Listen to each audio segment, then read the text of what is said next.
Hey, welcome everybody to another episode of Spider Sound Off. This is Tom. And this is Porter. So it's a midweek episode.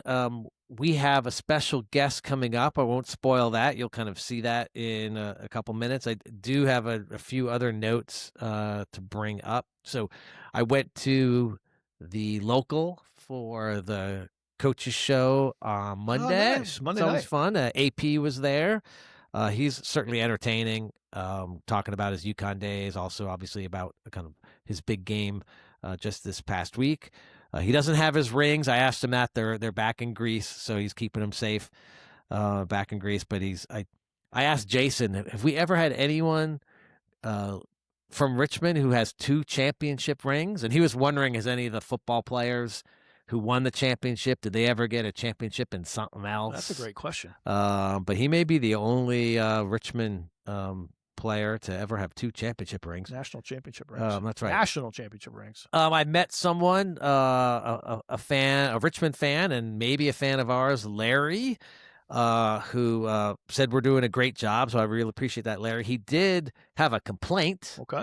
Because when we went 0-3 and we started talking about other sports because we were too sad about the Richmond basketball teams, we forgot about the golf team. Big golf win. Golf had a big tournament win. What is this thing called? The Loyola Intercollegiate.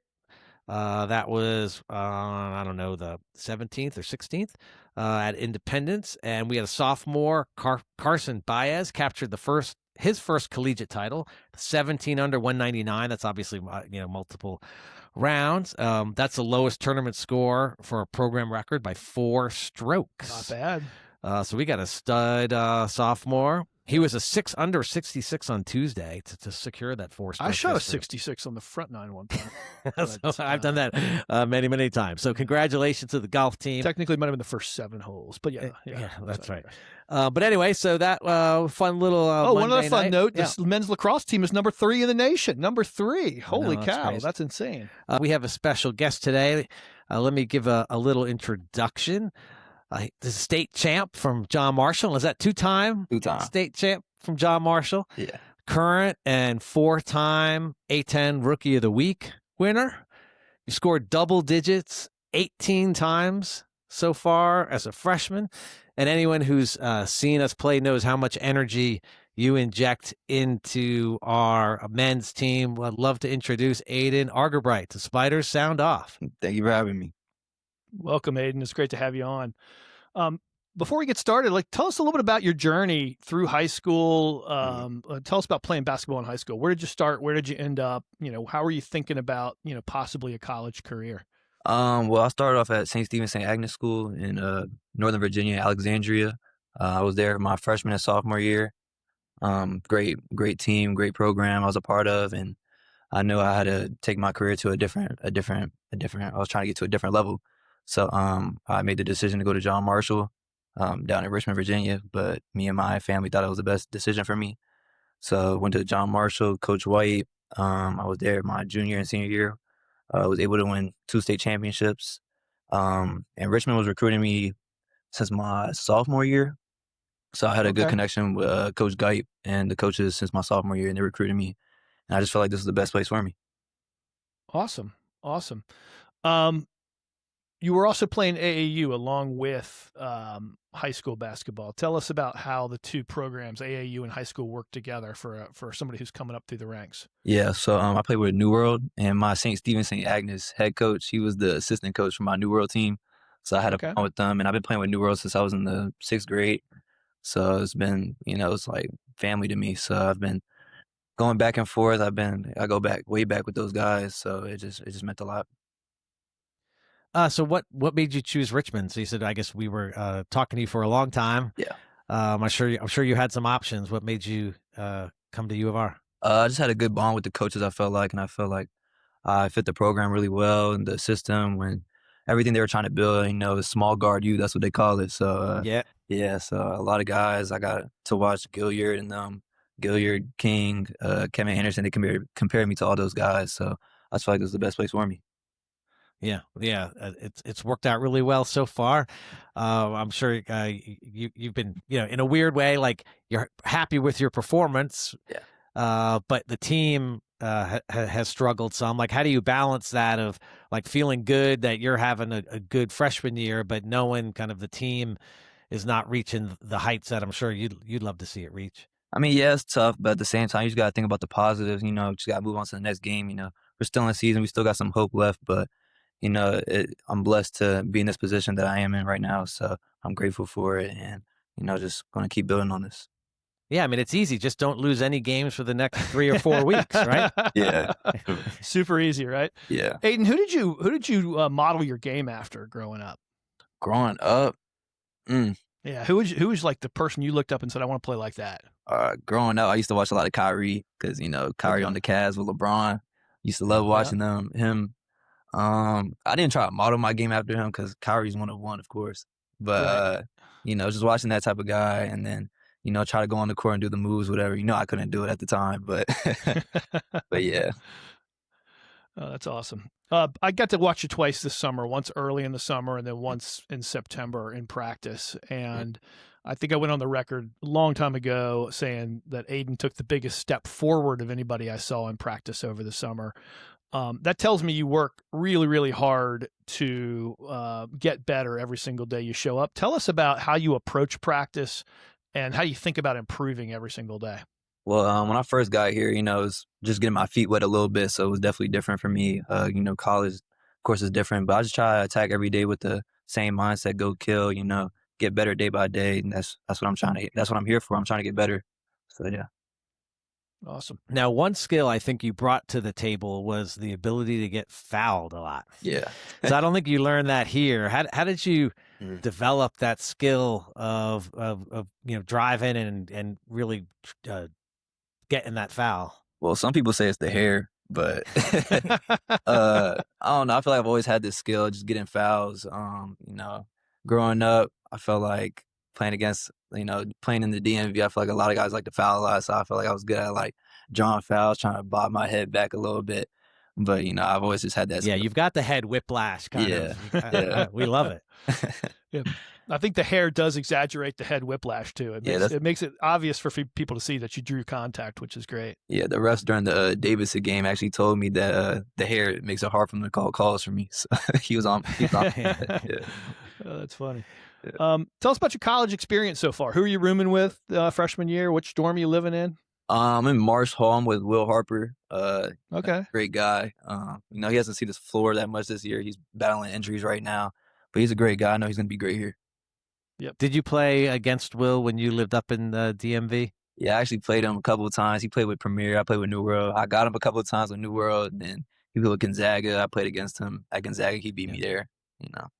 He was really starting to come alive right before whatever this recent spate of injuries was, because he was starting to really, have an impact on the floor. So yeah, love seeing him play for Richmond for a long time. Yeah. What's your favorite part of the campus outside of the gym, outside of playing basketball? It's a beautiful campus. The lake. I love walking on the lake. Going to Tyler's. It's just beautiful. Yeah, I really like it.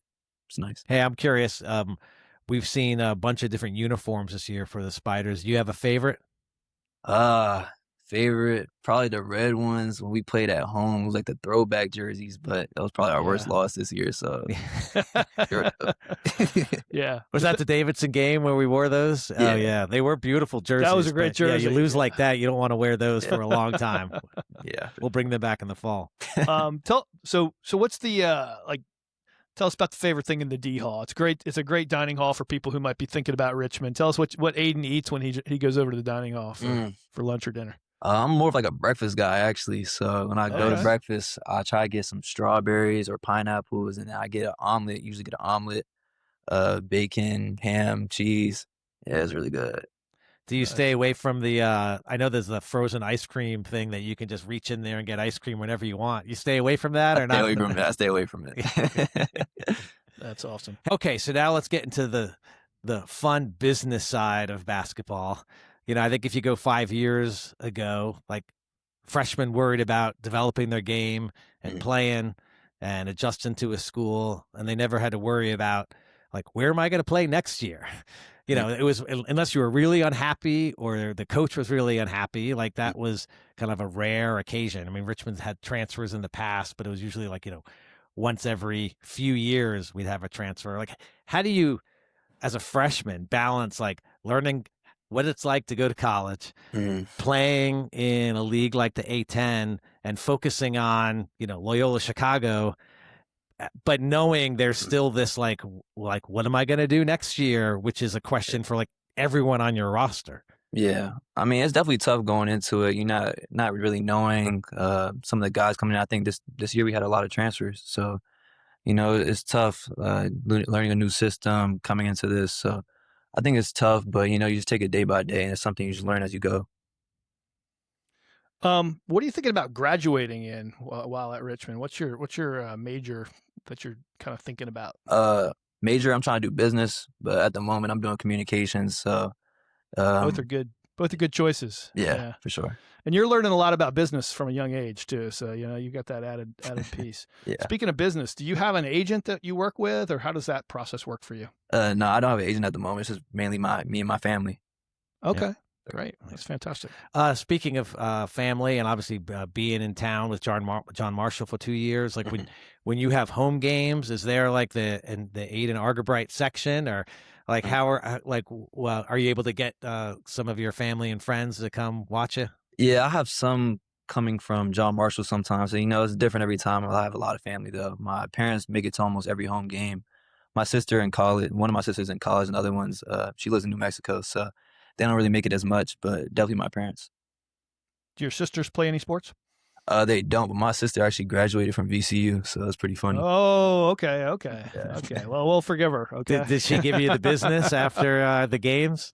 No, she didn't. She was on my She side. kept quiet. Well, she's rooting for you though when you're playing sister. VCU, right? Yeah, of course. You got family ahead of college. Of course. For sure. Now, this is kind of a random topic, but you played in the Siegel Center at John Marshall, right? Was that some of the state tournaments? Yeah, the state championship. Were there? We played there twice, and then I actually graduated from VCU too, in the Siegel Center. Yeah. Okay. Well, yeah. So you've won some big games in the Siegel Center. We know they're coming. Yeah. That's a tough place to win. But we look forward to that. Yeah. Future win in upcoming season. So okay. So you go to Chicago. I guess Friday. Are you going out there? Is that the Friday plan? Going out Friday. How has been on the road? As an A10 guard and player for Richmond, have you enjoyed kind of the road trips? How hard are certain places to play versus others? It's not really that hard. I mean, it's hard. Of course, it's hard winning on the road, but I feel like for me, I don't really get rattled by those type of games, like being on the road. I love that type of stuff. So for me, I just feel like it's fun for me. I love it. How about is there team bonding that kind of is different on the road than at home? Yeah, definitely a lot of team bonding. The bus rides, it's fun. Question for you. So, in the off season, what's the thing that you think you're going to work on the most about your game now that you've played almost your full freshman year? What do you think that Aiden needs to get better at?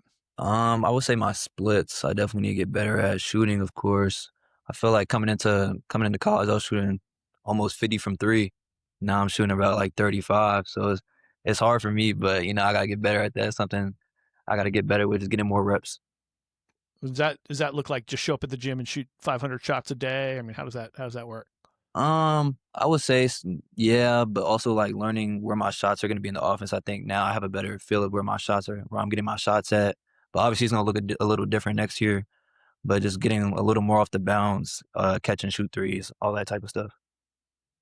Awesome. Yeah, I don't think you don't have to work on getting fouled more. Yeah, you got that skill. You got that skill down. So some stats you mentioned, like small guard. I was doing some digging in the media guide. It lists like the top 50 scorers of all time at U of R, and you've scored 295 points so far, and you've got 3 games left and postseason. So obviously more games to go and averaging over 10 points per game. I looked at that guide, right? At least if you look at the top 50 scorers of all time at U of R, I have you as top 50 freshman scorers. No, well, I'm saying it lists the top 50 of all time. Oh, so I'm starting with the top 50 of all time. I got you. And then if I look at the guards in that group, you're 5th as a freshman. And you're 22 points away from number 4, Reggie Brown. Downtown Reggie Brown. He was a great player. 37 away from Kevin Anderson. What? And you see him in the rafters. Yeah. So 37 points and you've got 4 games at a minimum to top Kevin Anderson. Now the next one's a little trickier. 71 away from Gilliard for number 2. Dang. So you could do that in 5-6 games. So you just got to keep winning and give you more chances. Number 1, we actually interviewed a few weeks ago, Kendall Anthony, who's 10 years out of college and playing in Brazil. So he's still playing professionally, but he had 416 his freshman year. Wow. Goodness. Which is crazy. That is crazy. But anyway, so you're already 5th and you got 4 games left. So looking forward to see where you end up on that list. Like I'm sure it's not easy to be, and you probably don't want to do too much time of sitting back and patting yourself on the back and saying, what a great year I've had. But we, as fans, we're excited every time you're out there.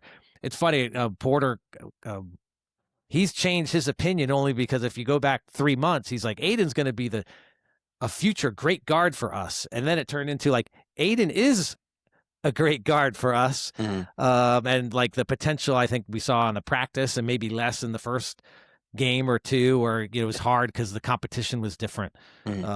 We're certainly excited to have you at U of R, and we've got a winning streak. Let's make it 2 at Chicago, and then next week on Dayton at home, and then at Duquesne. So those are games, and if we didn't what was it last night? Dayton beat up St. Louis. By like 15. So this league is hard to predict. I mean, the cool thing for me is you guys have shown that you can beat some of the best teams out there with George Mason and Belmont. So it's like, how do we maintain that consistency, right? So how do we maintain that going forward? And I don't know, what are your thoughts? What's the number one thing you think that could lead to the team maintaining that consistency? I just feel like coming in every day with the same approach, really. I feel like those games, we came off to great starts. I feel like that's been a struggle for us, coming off with great starts. But I feel like just coming in the game, great starts, having energy. I try to, as soon as I come to the game, I'm trying to bring energy. I'm trying to score. I'm trying to do anything I can. But yeah, I just feel like starts is important, and finishing, of course. So question for you too, like, I mean, talk about energy, like nobody would say you don't go 110% every minute you're on the court. I see it. Tom sees it. And given that you're kind of a small guy, right? Compared to, you haven't been in the gym for 4 years yet. You're a little bit, lighter than a lot of the players out there, and you take an incredible amount of contact. How do you stay healthy from a physical perspective with the kind of contact you've taken all year long? Honestly, I don't know how I do it. He's young. That's how he does when you go flying sometimes. I'm like, holy cow, he just got knocked 13 feet, right? I'd be pretty banged up after the games, but I do a good job coming in the next day, getting treatment with Andy, trying to get in the cold tub, anything I can to help get my body back. That's awesome. Hey, question, because we see your speed every day. I don't know if this has ever happened or you would ever work on this, but anyone beating you in like the 100-meter dash on the team? Are you the fastest? 100. Nobody on the team, no, but I feel like Kel will come in. I don't know. We haven't really raced. Good? Yeah, no. Okay, that's cool. Yeah, we have the baby race at halftime during one of the games. I think that's the only race that we ever see all year involving basketball. But anyway, Aiden, thank you so much for coming on today. It's a pleasure having you, kind of learning about what it's like being a freshman at U of R, and we're super excited for just the game on Saturday. We love watching you, and I'll say this, like, I think, we always have to cross our fingers, but we hope that you were a Spider for your entire career, and we think if we see that, we're watching and talking to a future Hall of Famer, because you're just special, and it's fun to see you put out the max effort every single game you go. So keep doing what you're doing, man. We appreciate it. Thank you. I appreciate you guys. So, thank you for having me. Hey. Awesome. Well, hey, Spider fans, we are kind of wrapping up our episode after that great interview of Aiden Argabright. What a great kid Aiden is. And a great representative of Spider basketball. Super excited to watch him in the Robins Center for a that's long right. time. It's like, I've joked a couple times now, some on camera and some off. But I think as long as our men's and women's team don't lose any games between now and like March 20th, we'll have lots to talk about on this Life podcast. will be good, right? Life will be good for right. Spider fans. That's we right. won't have to talk about the other sports. But anyway, we did get to enjoy an awesome women's game, the last home game of the year, last game in the Robins Center.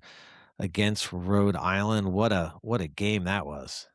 Bartorvik gave it a perfect game score, which is 100. That's as high as you can go. And it was only the second time this year we've achieved that. I think we had one against St. Louis. So just a complete and total beatdown against a very, very good Rhode Island team, a team that in the post-game comments, Coach Roussel said deserved to be in the tournament. So, it's great because it builds confidence going into the tournament. It's great because it moves our net up to number 37 overall. Obviously, we have one more very important game coming up against St. Joseph's, which is also they're 84 in the net. They could end up moving in the top 80 since it's a road game. That would be quad 2. We have to keep winning, and we have to put ourselves in a position to. Every time you talk about St. Joseph's, I'm going to do this to just. You're doing the hawk over there on your screen, on your side how long of the screen, I can right? actually do it. That's right. Okay, I got you. Yeah, keep going with that. Okay, well, let's talk about Rhode Island a little bit more. It was kind of an interesting first half. Like, we had an incredible first quarter.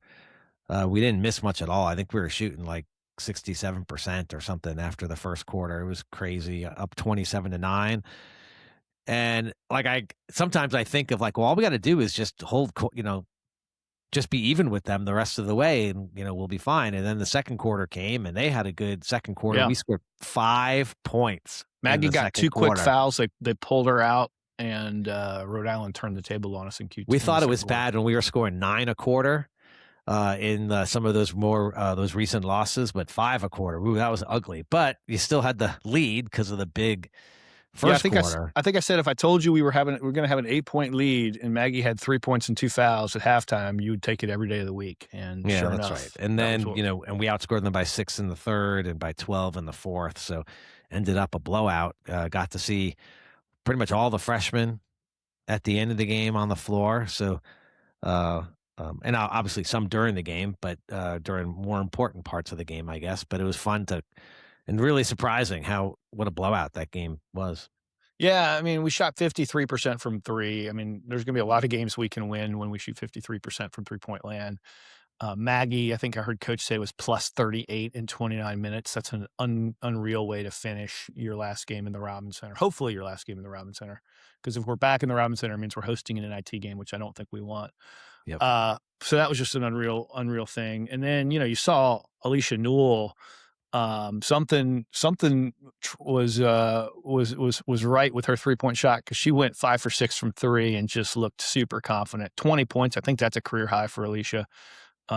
7 rebounds on top of the 20 points. Just a all around great game. She had 2 steals, kicked in 2 steals. Allie with 7 assists. Rachel, played a very consistent game, especially Rachel is a seriously underrated rebounder on this team. She's just so confident. She's so good when she gets position of boxing her girl out and getting the rebound. Just a great performance by her team, and a couple things that seem new. Or one thing that seemed new and one thing which is not new, which I love, I think we both love seeing. One, I don't remember him doing kind of for an extended period a smaller lineup this year. There was a point in time yesterday where he had kind of Sam and Tiara were on the bench, and Maggie was kind of the tallest player out there, and it was effective. So it was interesting to see him start looking at, hey, is there a small lineup when, especially they had that, 6'7", 6'6" girl. When she was on the bench, it was we can go small. So I was interested. I think we've got some depth at that 6-foot position with Rain Wright and Ava. And so I think you can lean on Maggie with certain lineups to let her kind of be the big player out there and go a little bit smaller. And then the thing I love seeing that the team, and this seems like a newer wrinkle, but maybe I just wasn't paying attention 2 months ago, is the zone. Yeah. I think was it the start of the third or after a timeout where we looked like we didn't have the momentum or we'd lost a little, and he went to zone, and it wasn't just the zone. He put Rachel at the top of the key, which was really interesting because her length makes it harder for that little guard to get the 3-point shot off. And so it was almost like he just added a little subtle wrinkle to his zone, and it threw Rhode Island off. Again, masterclass in defensive switching that Roussel put on. It'll be good if we can get a few minutes with Coach to ask him about the third time you play a team, is there anything different that you try to do, or is there any other wrinkles? Because he's just really putting on a clinic of great coach adjustments. Yeah, and we talk about all the scoring that we did, but that kind of doesn't talk enough about the defense we played, because we shot 53% from three, but they shot 17%, and they missed some open shots, but our defense was great, and overall they only shot 27% for the game. So Yes. like our defense made them uncomfortable.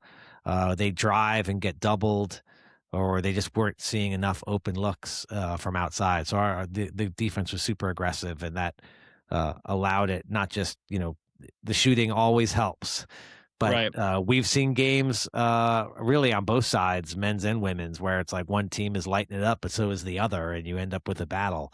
When you've got that sort of defense, it makes it much easier to win. Yeah, we guarantee ourselves an NCAA tournament bid if we win the next 4 games. However, that being said, we are 37 in the net. That is usually an at-large team. I would say you're 3-3 against quad 2. St. Joe's is 84 right now. If they move into the top 80, then a road win against St. Joe's would be quad 2. Davidson is like 62, so a neutral win against Davidson right now would be a quad 2. George Mason would be a quad 2, and Rhode Island would be a quad 2. So if you can win this game against St. Joe's, win your first 2, and you draw a Davidson or George Mason, which you're most likely going to do in the second round of that tournament, you're now suddenly maybe 5-3 in quad 2 games, probably, and still in the top 37 of the net. I think you could afford a 1-point loss to Rhode Island in the final, but I don't want to chance it, because I don't want to be sitting on pins and needles with a 50-50 coin toss come early March. So it'd be great to win 4 and not have to worry about and we talked about it last time, like that at some point you think your net says you're going to get in, and then you realize on Sunday night, some team that's not very good in the regular season wins the ACC tournament, and it's like, okay, well, they just took a slot.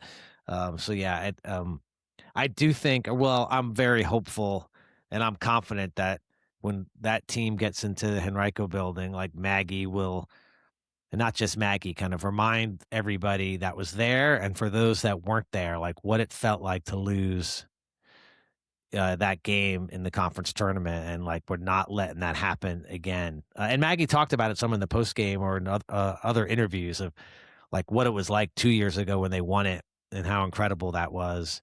And then the feeling that left a bad taste in her mouth last year. And so I'm looking forward to Maggie and the other upperclassmen kind of really putting on an aggressive show at Henrico. You can't look past St. Joe's. This is a classic trap game, because you just have a hugely emotional win over Rhode Island, your last home game, and you got the tournament right around the corner. So you're thinking about the tournament, and here wedged in between is a road game against a really good team. I think they've got 19 wins on the season, coached by Cindy Griffin. They're always tough. They were the ones, I think, who knocked us out in the tournament last year, St. Joe's. Always tough. They've won 4 of their last 5 games. They just got beaten by Rhode Island, or by George Mason, pretty handily on the road. So they're going to be looking for revenge. They got 2 really good players, Gabby Casey, Aaliyah Sneed, who are 5'9" juniors and a 5'11" junior. It's going to be a tough game, and by no means is it a guaranteed win on the road. It's going to be a very good game. So a good, efficient performance at St. Joe's is an important first step, and then we can start thinking about the tournament. Yeah. Well, you and I can think about the tournament now. We can prognosticate. Just we're not playing. But yeah, we've got St. Joe's. I think that's. I'll start moving my arms again. St. Joe's at 2 p.m. on Saturday, and then we've got the men are at Chicago. I think that's in the afternoon as well. It might be 4 o'clock. I think it's sometime in the afternoon on Saturday. As we talk to Aiden, they're flying out Friday. Flying back Saturday. They've got Dayton next week, so they got another home game. So we'll have a home game before their tournament starts. But yeah, they will also. I think next Friday will be top 4 in the women's tournament. Their first game is Friday. It looks like we're going to play, I think, 7:30 at night. Don't quote me on that, Spider fans, because stuff. If we're the 3 seed, if we stay at 3, we'll be at 7:30. If George Mason doesn't get upset and somehow we win a tiebreaker. And actually, it is a case, Rhode Island gets upset and George Mason could get the number 1 still.